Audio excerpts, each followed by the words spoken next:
I mean, because they protested. I mean, once you arrest them, you take their filings and everything. Please just let them free. Second, the one I want to laugh about is what name did Mr. Bayo Onanuga called?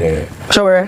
No, there's another. He said something anarchist. He said he's called him an anarchist. No, I want the exact name because I want to laugh very well. Is it persistent anarchist? Was it persistent? Is it persistent anarchist? I want the exact word because that word is really intriguing to me. You know what? I want the exact word. Tell me. In the 90s, when Showore was protesting at Sule University, and Mr. Bayo Onanuga with his paper was supporting Showore there because the protests, they were all together. Showore was not an anarchist then. When they were all together, didn't Showore come out recently to say that even Mr. Bayo Onanuga played a fundamental role by supporting the career anarchist? So when they were protesting against June 12th, that Mr. Bayo Onanuga was part of against the military, Showore was not a career anarchist then. Because the protest supported them. The likes of Mr. Bayo Onanuga giving Showore coverage in his paper then, he was not a career anarchist then. So it is today now that Mr. Bayo Onanuga now remembers because he's in a government that they are protesting that is opposing what Showore is today he remembers. This Nigeria will bust your mind, please. You know sometimes they say, if you live long enough in this country, you see rubbish. You see, the truth has to be said. When interest does not align, these are the things. These are people I respect so much. Mr. Bayo Onanuga.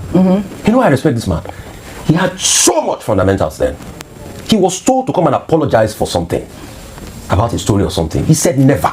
You mean Bayo Onanuga? Yes, back in the 90s. No, I'm talking. No, it's not now. I'm saying history. Okay. Back in the 90s. That's why they left Concord. And they went to set up the news then. Him and the great Babafemi Ojo, they were told to come and apologize. I said, no, we're not going to put in a word. They stood for their conviction. I will still always remember and respect Mr. Bayo Onanuga for that. Because they were those that were in the midst of struggle in this country. But today, like I asked, what changed? It's the same better Nigeria these guys are protesting for that you, Mr. Bayo Onanuga, protested for there. Now you are slamming the lawyer. When them Ganifa Wemi and them Femi Falana were protesting, them marching for June 12th, you didn't remember to report them to the NBA then because you are on the same side. Now that it has changed, now you see the lawyers, Ejimako and the likes are sub judice. Oh, let's go into the itinerary of sub judice. You know how many matters that are sub judice that people closing? All we are calling for is sanity in this process. I have not said everything Nnamdi Kanu did was right, but I'm calling for fairness. A court of appeal, I said, leave this man. Even the Supreme Court, judgment to overturn all of this. There was one dissenting judge, Igbo leaders went to President Buhari, asked for political solution. And we are hearing dragging of this case, dilly-dallying, here and there. And people come out to protest because it's a national matter. And we are casting aspersions on them. This is the same Mr. Bayo Onanuga that we used to read all this. I used to press the neck of them Obasanjo, any small thing, bumper to bumper with the news. Yes. But what changed? That's what we ask. All right. I mean, so if you live long enough in this country, you will see a lot of. Speaking about the protests, we also saw pockets of protests in southeast states. However, major streets in Enugu were deserted on Monday as many residents opted to stay off the streets in solidarity with the ongoing demonstrations. Government offices were open, but activities were minimal, while commercial banks, schools, shops and malls remained closed with no movement of commercial vehicles. The protests, coincidence with the 5th anniversary of NSAS demonstrations, added symbolic weight to the day, highlighting ongoing tensions around detention, justice and citizens' rights to peaceful assembly in Lagos. The executive director of Enough is Enough Nigeria, Yemi Adamulekun, was stopped and assaulted by security officers while attempting to lay flowers in honor of the victims of the 2020 NSAS protests. The incident has sparked widespread condemnation on social media. The video shared by News Central TV showed Adamulekun being confronted by security personnel who prevented her from performing the symbolic act at the memorial site. Let's take a look. It's completely unacceptable. The Lekki toll gate has become a symbol site for remembrance of the NSAS victims, where Nigerians annually commemorate those who reportedly lost their lives during the October 2020 protests. This incident raises questions about the right to peaceful remembrance and freedom of expression in public spaces. I'll take some reactions on X. This person actually posted on Instagram, stating, "It's painful to watch this. She only came to pay respect, yet she was treated like an enemy. When will we learn that power should serve the people, not crush them? They fear remembrance because truth exposes guilt. No one should be assaulted for honoring the victims." Well, Deji Adeyoju also condemned this. He wrote on X, I condemn the harassment of notable human rights activist Yemi Ademoleku of Enough is Enough Nigeria by the ever senseless security agents who have no respect or regard for human rights in Nigeria. And that's the actual point. Who authorized this move, actually? Because I will really doubt that this was an order that you should have no one in that area. I mean, I don't know if you have, gotten any response from the Lagos state government as to why this happened to Yemi. She was just going to lay flowers. Yes. I actually called earlier on that we need a statement and a response from the Commissioner of Police, because she mentioned, as Yemi Ademoleku mentioned, that he drove past the toll gate with a convoy of about 15 vehicles yesterday, and she saw that the Commissioner of Police in Lagos State, Commissioner of Police Olohundare, that's Jim Olohundare, and so we need to understand whether if this is the protocol as order given to the police to contain or to maintain peace and order in the state. But before I come fully to Yemi Adamoleku's story, OJ, let me just say two statements on Nnamdi Kanu's one. Number one is that the government is actually succeeding in making him a hero, and a number of people have said that they might not necessarily agree with all that he stands for, but by denying him access to justice, they are actually making him a hero, and a lot of people who stand against unfairness and injustice are coming out to speak against it. The second is that Nigeria has lost too much as a result of his consistent incarceration and the lack of respect of this government of the rule of law. I say this because we have lost so much money with the sit-at-home order every month in the southeast, which could have been averted, because the same treatment given to bandits and terrorists in the north who actually committed crimes, who actually killed people, whereby they granted them amnesty and they are negotiating with them, and someone who is allegedly a terrorist is starkly different. And this is the selective justice that Nigerians are crying out for.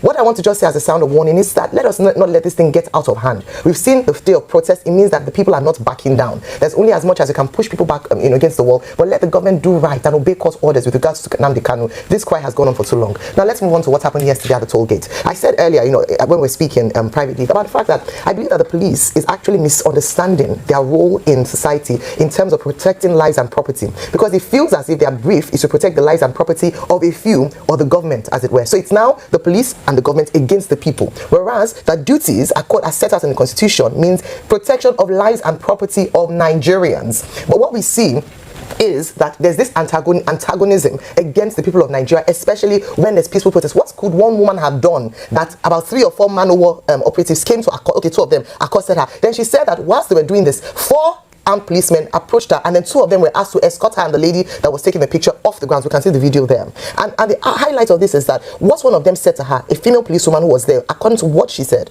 is that they said, "Are you not enjoying the peace as you have it now?" And then you ask the question, what kind of peace are we talking about? Peace of the graveyard. Peace of the graveyard, where peace means that the people are silenced and we are like robots, according to what the government says, and you deprive the people of their constitutional guaranteed rights to peaceful protest. Is that the peace that Nigeria or this administration wants, where the people's voices are silenced? That's not the peace that we are looking for. And so when they keep saying, "Oh, let's keep peaceful," what is the definition of peace?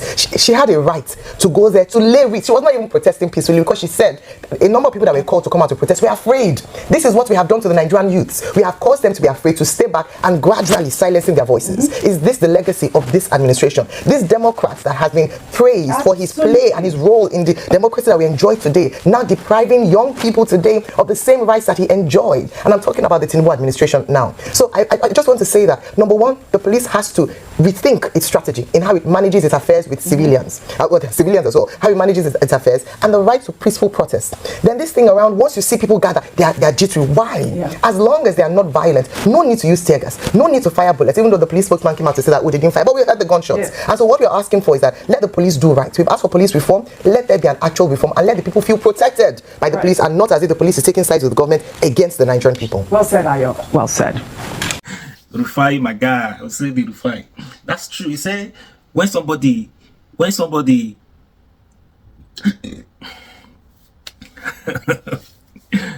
Rufai, my guy. You see, that's the truth. He said something. He said when somebody live long in this Nigeria, you will see rubbish. You begin to see rubbish. It's what we are saying now. We are seeing the rubbish in the lives of those people who crave, and then they were fighting for democracy. They were fighting for Nigerians. They were fighting for injustice. They were fighting because the system was bad at that time. They were fighting that they want everything should be done according the way it should be done. It should be done accordingly. Everything should be done. That people should have freedom of speech, freedom of movement, everything. But today, what has changed? What happened? Now, these people now, they now live long. We are not saying they are rubbish.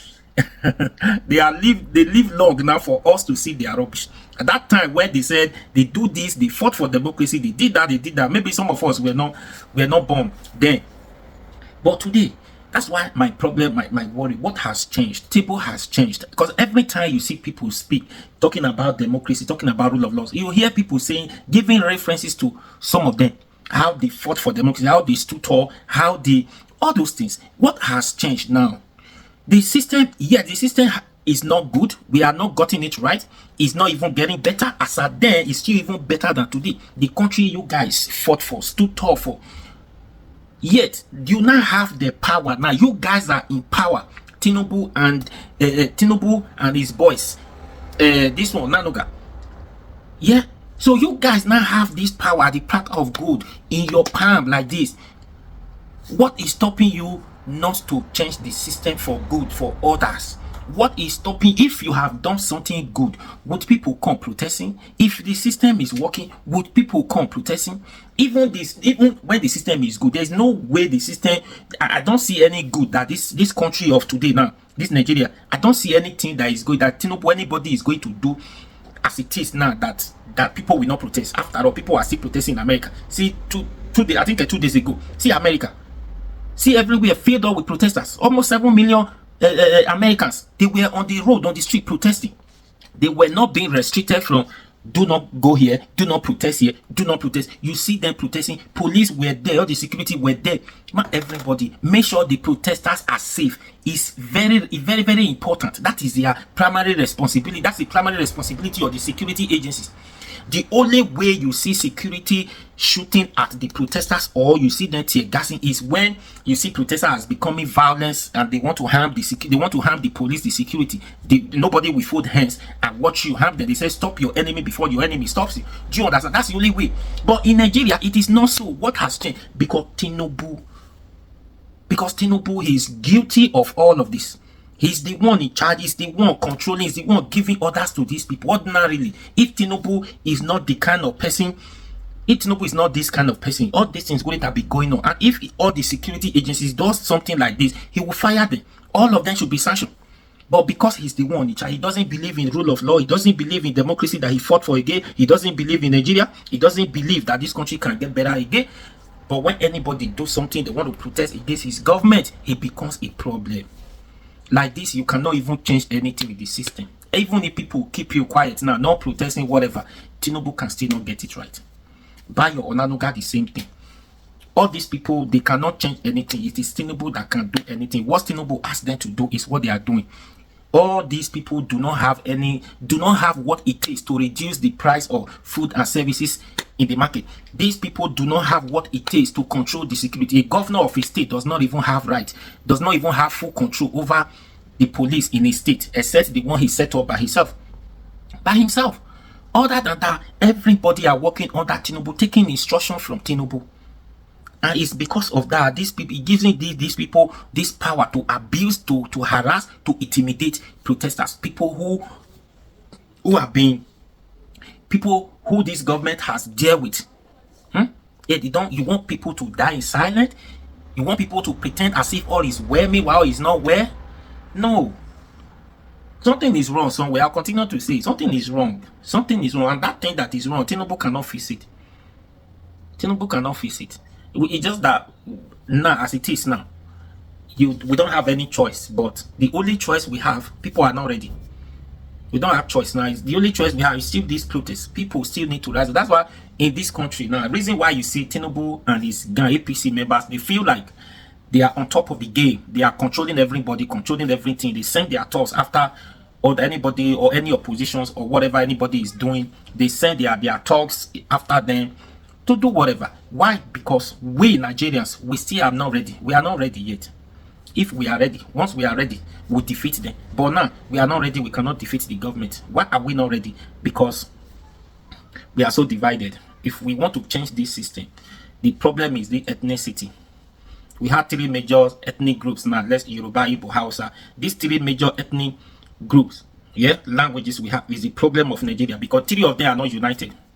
3 of them, because you have others under these 3 major ones, you have others under them. So the 3 of them are disagreed. They are not united. The hatred is too much. Do you understand? So the hatred is too much. And this president, there's no way everybody will hate the president. There's no way everybody will love the president. Do you understand? So when this side that the government has not favored try to rise up, to stand up, to challenge the government, you see the other one say no. You see the other one, they say no. As if it's not affecting them in their state. If people has to, if there's any reason for this country to even protest, not even if there's, because there's a lot of reasons for this country to protest. But before we protest and achieve something through protest, is 3 of them, first of all, needs to agree, come together, stage the protest. The protest that is going to, not to destroy anything.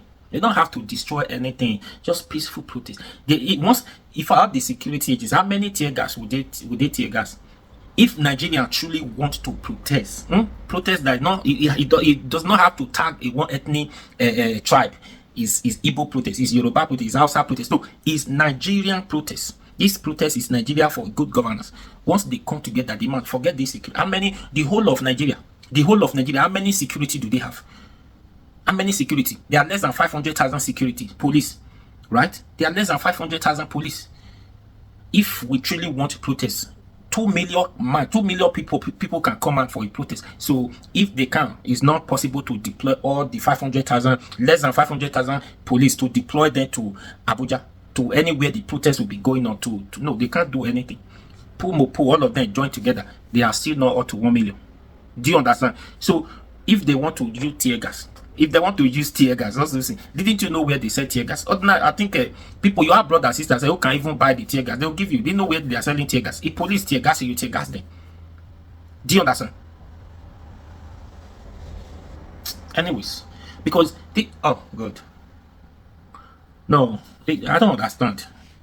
Anyways, what do you think? There's no way they can't silence people. People will continue to speak for what is right, speak for democracy, because this is the freedom of speak. The democracy, according to them, even if things have changed, everything changed, we will still continue until military takes over before we know that we are not in a democracy. For now, whether Tinubu likes it or not, he tried to change everything, take us back to military regime. We are saying we will continue to speak out. So he likes it or not, the only thing he needs to do is change his way and face this country and make things work. Other than that, people will continue to talk. This injustice is just too much. Instead of your government to give hope to Nigerians, it's not giving them worry. Your government is to give hope to the hopeless. Give hope to them while you are working to achieve. They are meeting up with their demands, but yet your own is just giving them worry, reasons not to believe you, reasons to keep on worrying that how do we survive this? How do we survive this? It's not, it doesn't make any sense. Anyway, please share this video and subscribe to this YouTube channel.